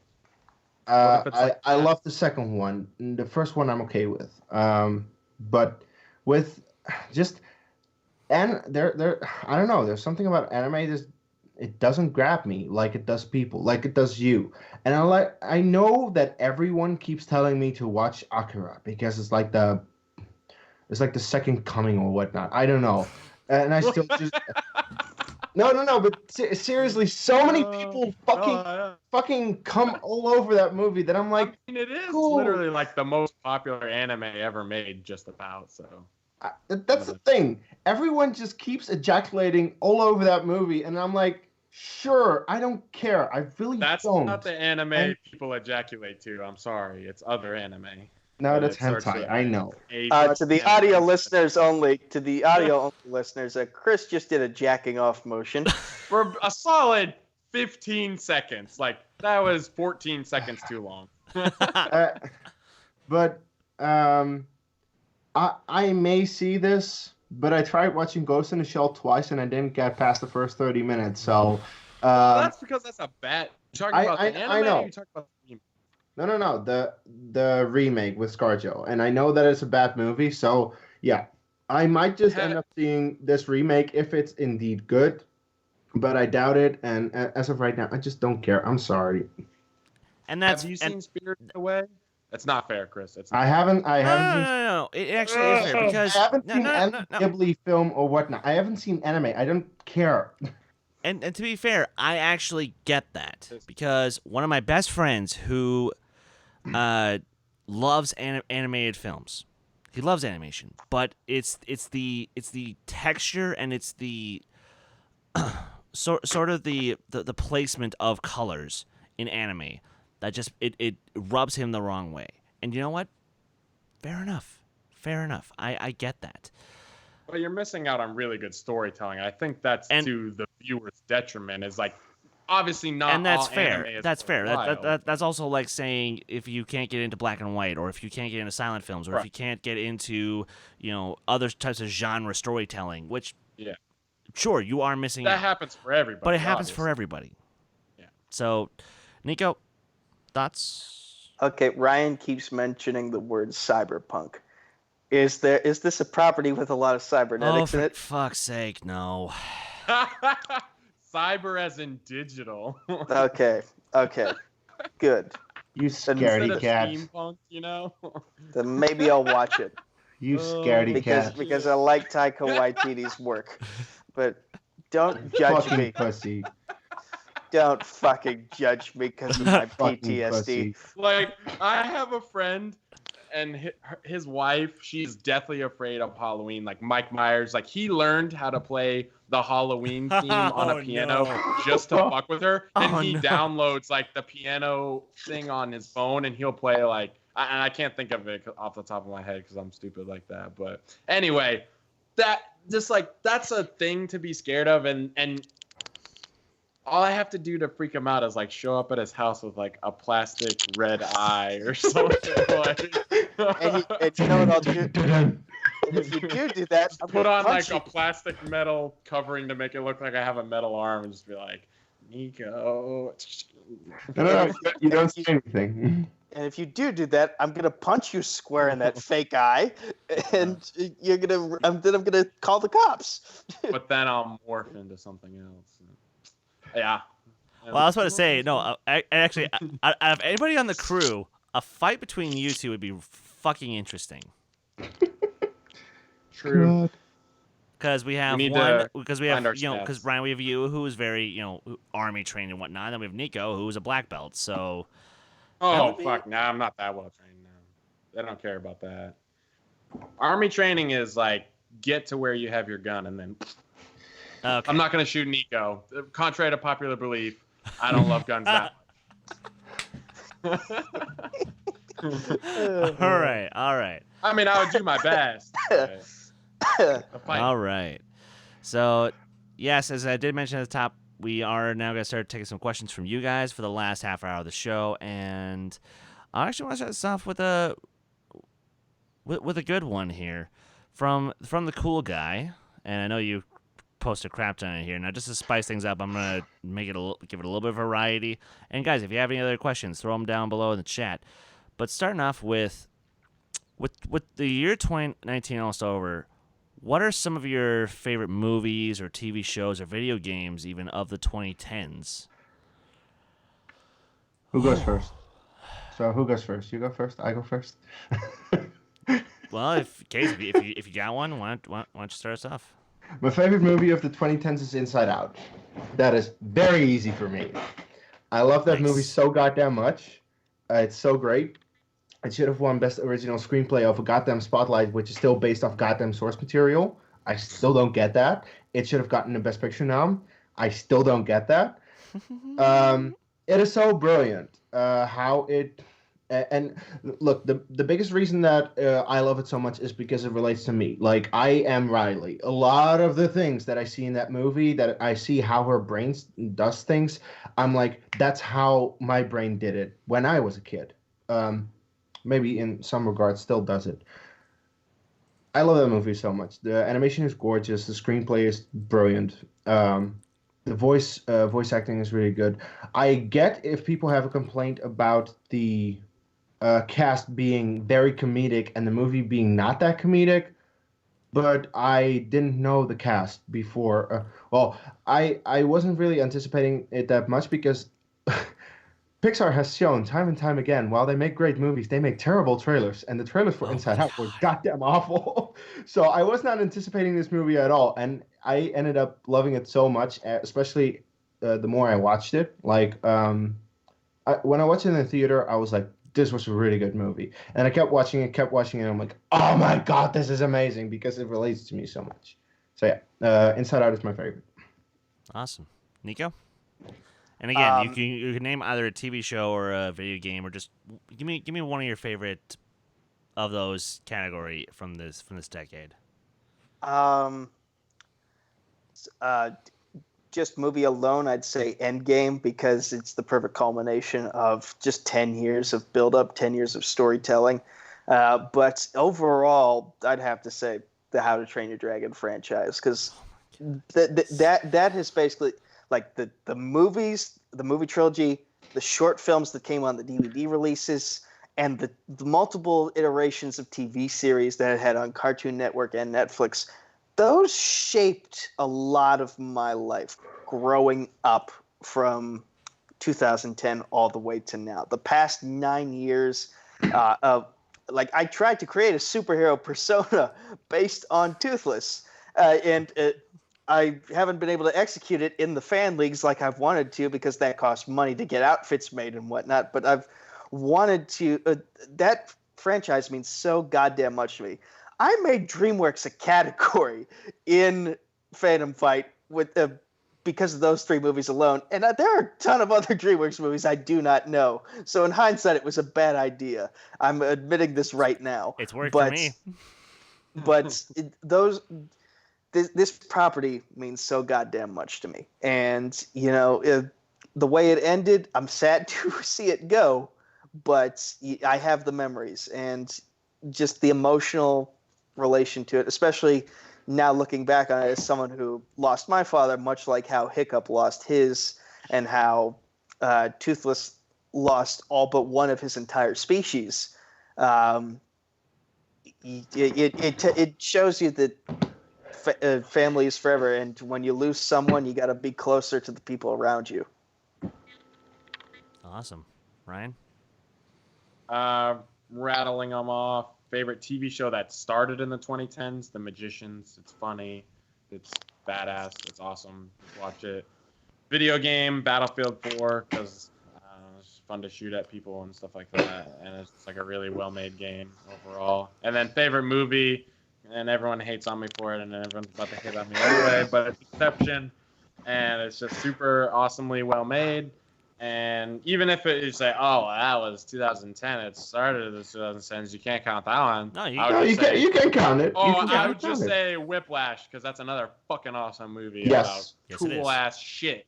So both of those movies, if you haven't seen one or the other, check them out. Oh, it's fine, because for once, I'm actually not going to say Mad Max Fury Road as much as I really want to. Good, because... thank God. Pick a new movie. About playing all over movies. Jeez. I'm actually gonna say the one that probably hit me the hardest emotionally out of any movie I saw this past decade, and that is 2017's Lady Bird. Ah. And it's so weird. It's so weird. This little film, just about a girl in her senior year of high school. She wants to graduate and go live in New York because she wants to just get the hell out of town because she's sick of where she lives in her hometown. She's sick of where her life has been going so far. And, granted, she loves her mother, but... Love-hate relationship. Love-hate relationship. And... Hello. Literally. I wish my mother and I actually saw this movie together in theaters, but she and I both saw it in theaters, and we both instantly agreed, yeah. That's us. That's us. Like, that movie is literally Like, even some of the events that happened in the movie are pretty much exactly what happened in my senior year of high school. And actually, and as a result, it wound up bringing my mother and I a little bit closer. Just one more thing for us to bond over, which is really funny because when I was a kid back in the early 2000s, that was me and my dad. We'd go see movies together all the time. You know, he took me to see all the prequels. He took me to see Lord of the Rings. He took me to see all the Pirates movies, most of the Harry Potter films. But no, it was this little indie drama that should have won more Oscars. Oh. Should have won Oscars, period. Should have won Oscars, period. And fuck it. I'm going to be biased. It should have won Best Picture. Fuck all y'all. Yeah, I agree. Yeah. But, oh my God. That movie just spoke so much into my life. So, Greta Gerwig, even though of your acting performances I've seen, not necessarily a fan, but thank you for giving me that movie. Thank you so much. Cool Guy's bringing a lot of. He's bringing a lot of questions. A lot of random stuff, to be fair. Yes. By the way, All right, pick the most random one. By the way, thank you for saying that I'm going to win Manager of the Year. # Cody Newberry sucks. Ouch. Shots fired. Shots fired. I like it. All right. You want speaking of the Cool Guy? You want to screw it? I'll get one more from him. And you know what? I want us to suck our own dick tonight because you know what? We're gonna be doing this for like. We've already jerked off on screen tonight, so. Well, still, the Cool Guy does ask favorite D2A moment, except outside of Zack Stentz. Whew. And some pretty crazy rants and yelling at each other and you know, and actually I think I'm very tempted to say, Ryan, the Tom and Jerry rant that comes to mind. Yeah, and I know Kees, basically every time we talk about anything that like any sort of like remake or anything along those lines is like something he just really doesn't want to see. Some of his just like going off on why this movie should have never been made, even though it probably goes on to make, you know, millions and billions of dollars for the people that made it. It's like, if Kees doesn't want to see it, it shouldn't exist. So I appreciate when he does that because it makes me laugh every time. He just gets so pissed off. It's like,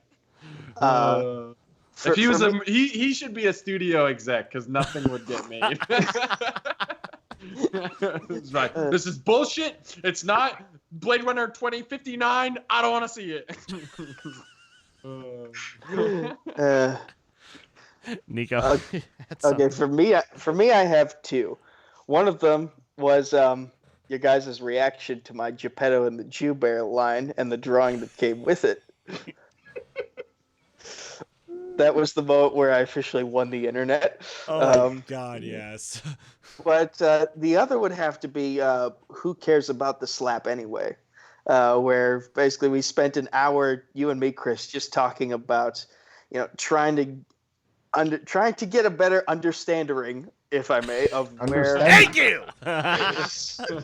Of where Harloff was going with that particular storyline and how the Schmodown has basically entered the Attitude Era, if you will. Although he did clarify earlier this week that the wrestling style antics of physical contact will sort of remain exclusive to setups for stuff that will happen in a wrestling ring down the road. But still, we now have it was I think it was an educational experience that a lot of people who watch it more for the trivia than the storylines kind of needed.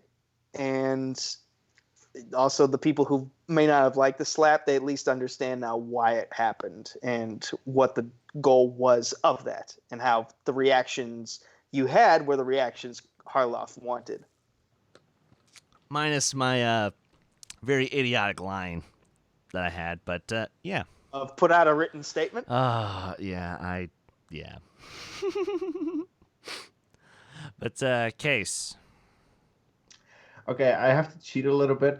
It's a couple of moments, but it all connects to each other. Okay, please. It begins in late 2018 where Harloff puts up a post in MTS asking, what are your favorite after shows? And we get mentioned by so many people that I'm like, what? We just started this thing a few months ago. Why are we already considered? And then we get nominated. Like, what?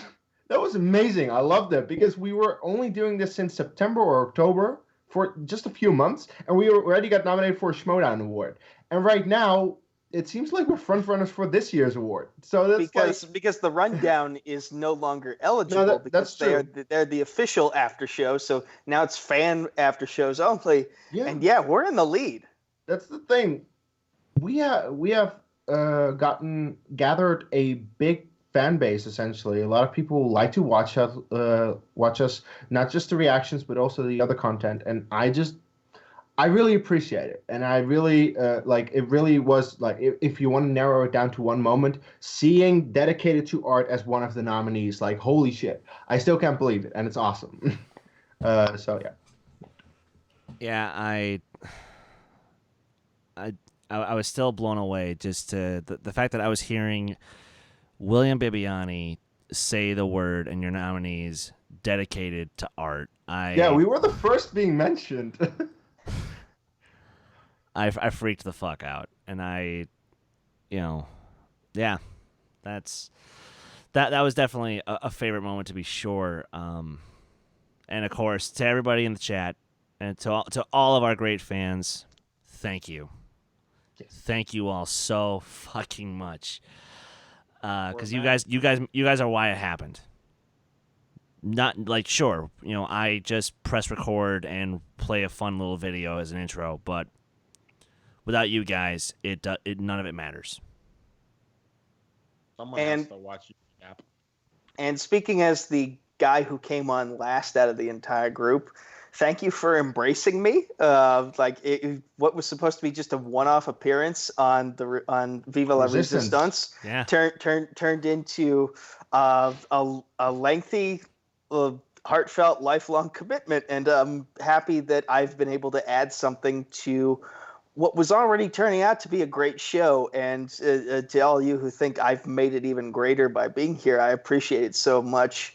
I've read the comments, it's true. You have everybody here has only helped make this entire channel better. Mm-hmm. I do believe that. Yes. So, honestly, yeah. Again, we can kiss our own ass for once. Slobbering on our own. All right. Let's do 2 or 3 more, and then we'll call it a night. So, Jonathan Peck asks, with Rocket Man out, what iconic artist or band would you want to see a movie about next? Now, I don't know if we necessarily cast them off the top of our head, so I'm just going to do the first half of that question, just because I don't know who I would cast for mine. But we'll start with Nico. You got anyone? Amy Lee. Ooh. I just went to my first Evanescence concert, and I had a blast. And I want to know sort of the inside story of how the band came together, and Amy Lee's just life and what caused her to start this band, and how members came and went, and how we're here now at this point where she's in a much happier, better place than she might not have been before. And she's still alive, so she can still tell the story. She can have an influence on the script, and granted, that's not always what we want in a movie that's a biography or autobiography. But she seems like an honest person. She doesn't seem like a Hulk Hogan figure where she's kind of gonna blow her own ego in the process of making the movie. I feel like she'd be open, honest, upfront about everything that happened from the start of Evanescence all the way to now. Okay, interesting. Ryan, who you got? I would say not yet, because I'm personally not a fan of making. I mean, I'm not saying that films themselves are bad or anything, but I prefer when we're more separated from the musical careers of the people in question. So I'd say give it another 20, 30 years, and then I'd like to see something about Rush. Because you start out with a young Canadian, trio, and they're really, before they even had Neil Peart, all they were there for was to basically be a Led Zeppelin cover band. And then they had to switch up their sound. They knew that they weren't quite getting what they wanted out of their drummer. And lo and behold, here comes Neil Peart, and he becomes their main greatest drummer of all time and one of the best lyricists. Because if you want to know storytelling through music, I mean, 2112 is in fucking insane. So, and that's just, I think if you made a film about the first 10 albums, I'm not a fan of basically what they had going on in the late 80s and the 90s and all of that. I think they became something different than what they should have been. But I think if you look at how they came to be and how they did change their sound over the years to always be at the forefront of their genre in prog rock, I mean, they invented so many different sounds and ways of basically bringing their music to their listeners. I think that there's a really interesting dynamic there between the three of them. Fair enough. Kees? Well, I definitely have a very, very, very different music taste than you guys, as you guys know, but maybe the audience doesn't, because I listen to a lot more European type music, as in house, trance, electronic music, which you don't really like. I know that. Now, last year, someone died who you guys should know, Avicii. Avicii, yeah. And I would definitely want to see what happened there, because he made so many great tracks. He had it all. It seemed like he had it all, but still he took an overdose and took his own life with that. So I really am interested to see what happened there, because he was a great DJ, and I would want to see what happened.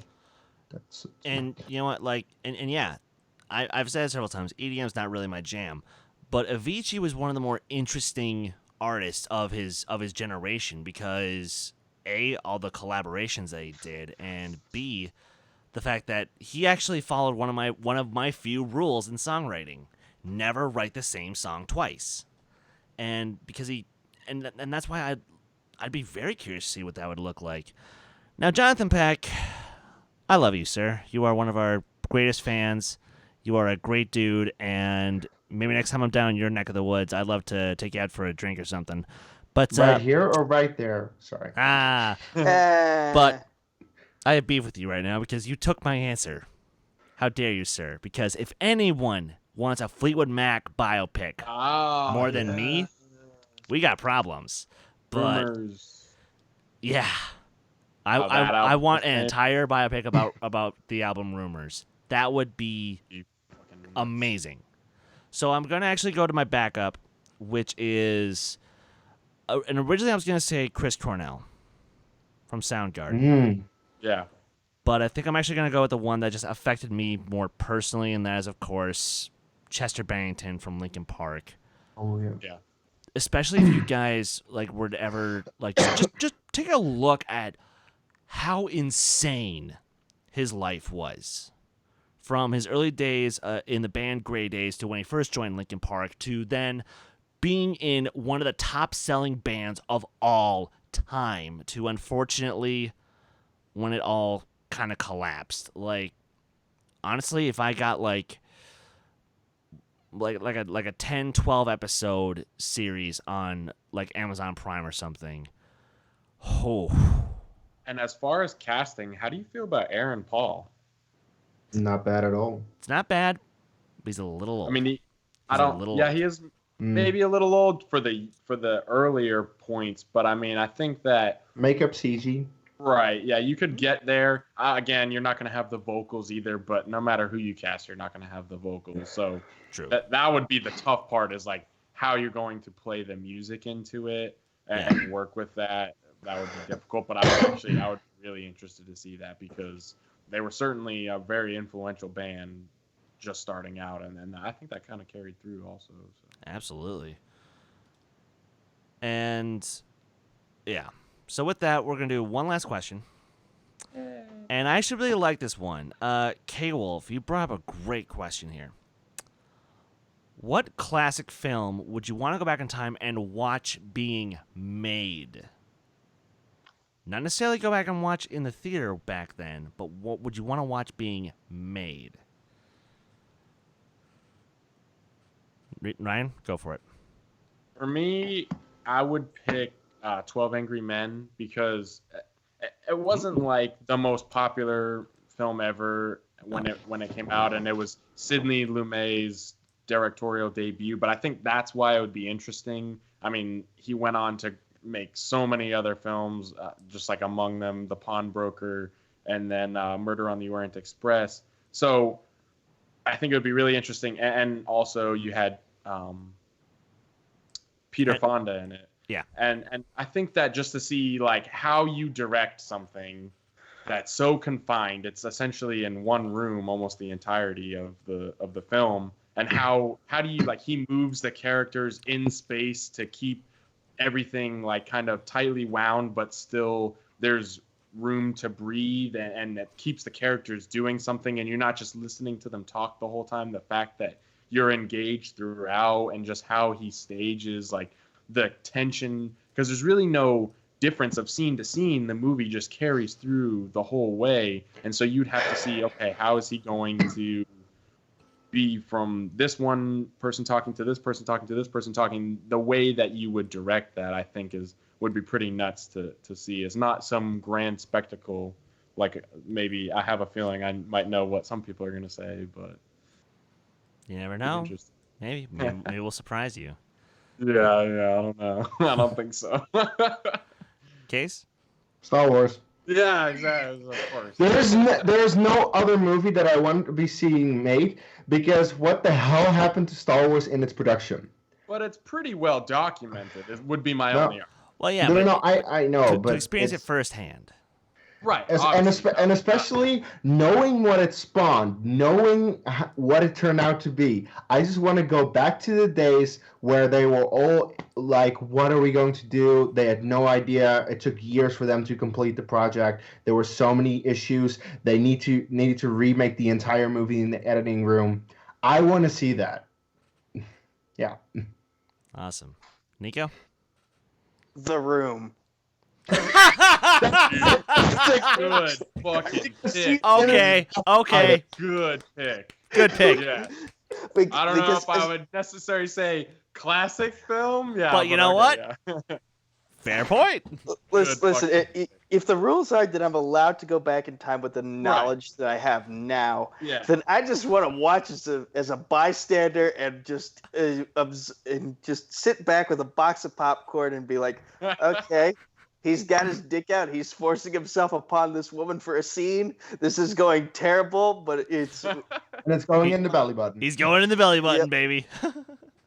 And then afterwards, I'd like to go forward in time, but still back in time to the making of The Disaster Artist to watch them collaborate on how do we make this accurate, how do we make this entertaining, to show just how dramatic the making of this film truly was. Nice. But if I were, one more thing, and this is because of information I have as of very recently. Thank you, Brooklyn Vale, for providing me with this information. But Toy Story 2, because apparently the footage almost got lost entirely, and thankfully someone had a copy at home from the editing room, because all the footage that wasn't on that copy apparently got deleted by accident. So I want to watch the freak out of what happened in Pixar Studios when they came to the realization of like, oh no, we just lost everything. Damn. That would suck. That would suck. Somebody got fucking fired. Oh yeah. Oh God. There's so many to choose from, because like Empire Strikes Back. No. It's not even top 5. Because like part of me would want to say, actually, going back to Snow White, I would love to see how that was made. Hell yeah. Or even Pinocchio. Yeah. But I think I actually would want to go to. What a shock. Indiana Jones and the Last Crusade. Last Crusade, not Raiders. No. It's actually my favorite of the four. This Last Crusade. Yeah, ours too. Yeah. And it's mostly just because I want to see Sean Connery give arguably the best performance of his entire career. And I want to see Harrison Ford give arguably one of the best in his entire career. And I want to see them both have such great chemistry with each other. And I want to see Spielberg at the all-time height of his power. Actually, just before. In my personal opinion. In my personal opinion, it was in the 90s. And 93 to be specific, but yes. 98. Sorry, Ryan, what? That's nuts. I was just gonna say a perk would be you could ask Allison Duty on a date, so there's that too. oh, touche. Yeah, because damn, she fine. Damn, she fine. It's just some 80s. Oh yeah, no, I'd get in trouble for what that conversation would be like. And I think just to add to this, it would be so awesome if, I mean, when you go back in time, why not just be an extra in the movie that we go back to? Like, he could be an extra in Star Wars, and he could be an extra in The Room. That would be pretty fucking awesome. That's true. That's true. And I think, and actually the main reason is for Last Crusade, because I would just want to be on the set the day that I hear Henry Jones Sr. holding on to Indy for dear life and just say, Indiana, let it go. Because, oh my God, like top 10 favorite moments in cinema, right there. It's so perfect. But with that, and then especially when you have the conversation afterwards, why is he Junior? That's his name, Henry Jones Jr. I like Indiana. We named the dog Indiana. After he just had the moment, Indiana. Yeah, but it worked in that moment. That's why it's so perfect. So, with that, guys, thanks for tuning in to this week's incredible episode of the Who Cares Anyway podcast. I feel like we just went to fucking Mount Doom and dropped the ring in the fire, and this has been insane. And thank every single one of you. Speaking of rings, where's my goddamn Green Lantern movie? Oh my gosh. Tune in next week. Tune in next week. Tune in next week for Nico's rant. Exactly. And speaking of Nico, we're all out of time. Plug yourself real quick, sir.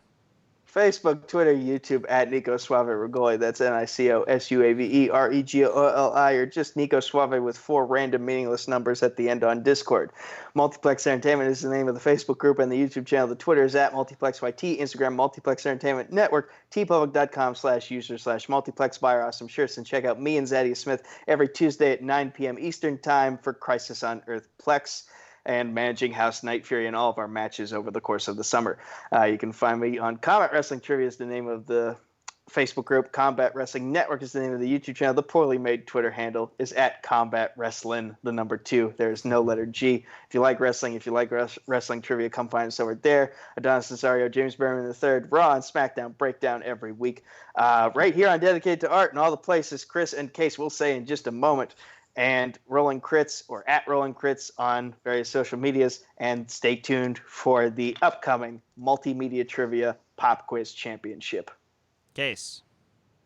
You can find me getting a heart attack for 90 minutes tomorrow when Liverpool is trying to win the Champions League, and I fucking hope so. And afterward, perhaps celebrating or drinking my pain away. We'll see. Then, for the next couple of weeks, trying to move. So maybe not as active around everywhere, but otherwise you can still follow me at Dutch Movie Guy on Twitter and Kees Cornelisse on Facebook and Letterboxd. Ryan. I love how he says you can find me trying to move. People are just gonna walk up on the sidewalk, and be like, "Oh, sweet, bro, you need some help?" Like, but yeah, if they're in the neighborhood, yeah, there you go. They have no idea where I live. I know exactly where it is. DM me, I'll tell you. Anyway. So, Twitter at Clan McLellan, Instagram, Vintage Sights and Sounds, and not dedicated. Yes, you can find me on Dedicated to Art, but Downtuned Dissection Episode 3 is finally going to drop tomorrow at 12 because I just had to work on some things and fix some things. I wasn't happy with the product. I had to make it better. It's got to be the best of the best, and that's what it's going to be for you guys. So, yeah, check it out right here on Dedicated to Art or anywhere you listen to podcasts. Exactly. That also is its own separate podcast feed. So for everybody who is here live in the chat, thank you once again. You guys can follow me on Twitter, Instagram, Stardust, Letterboxd, and Discord at Skywalker Dohmen. You guys can follow this very channel on Twitter and Instagram at D2A Channel. Please like our Facebook page. And, for everybody who's listening to the podcast feeds, thank you so much. Thank you so much. We really appreciate it. If you want to, you can help contribute through Anchor. That would be amazing. You don't have to. If you want to leave us a message, a private message through Anchor, again, you can do that, and I'll make sure to share it with the rest of the guys so we can all respond to it. And with that, guys, this has been an incredible night. I'm gonna sleep well because I've been exhausting myself with worry, but this show turned out even better than I thought it possibly could have. And so for everybody, you know what to do. Take care! Yeah!